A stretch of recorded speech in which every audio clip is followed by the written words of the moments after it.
Begin with our current affairs program every Saturday. Key points as the Chief Executive Officer of the Institute for Security, Disaster and Emergency Studies, Dr. Ishmael Norman, says the lack of critical decision-making module has led to the escalation of unrest instead of law and order. He was speaking with the host, Abna Tebi. The IGP is confused about critical decision-making at the site of an event. The police manual he's talking about is just operations manual. What to do, how they confront critical events.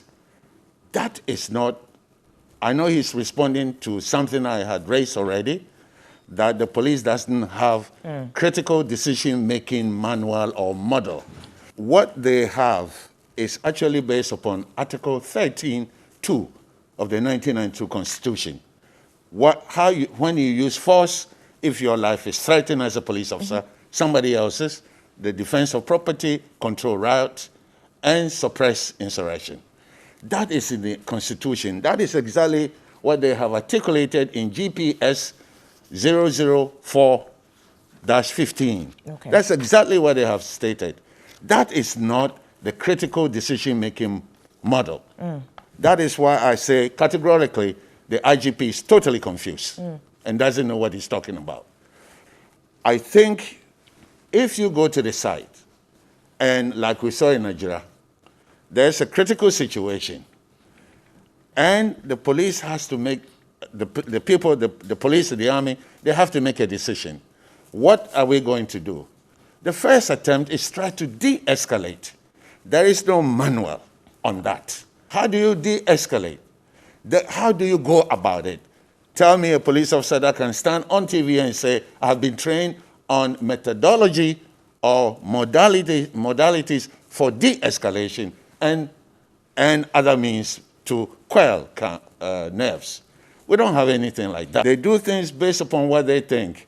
They didn't practice any effort at de-escalation. They didn't try any alternative method at all. If they had a manual, if they were properly trained, this wouldn't have happened. Let me link all this to Ejira. There are a lot of people that have to be held responsible. One of them is the regional minister. Yesterday, he boldly proclaimed that he actually gave the order. Now, I'm sure the DCE fed him information that compelled him to make that decision. He didn't go for second opinion. He didn't do any kind of cross-checking and gave the order to the army, to the police. So he should be held responsible. That's abuse of power.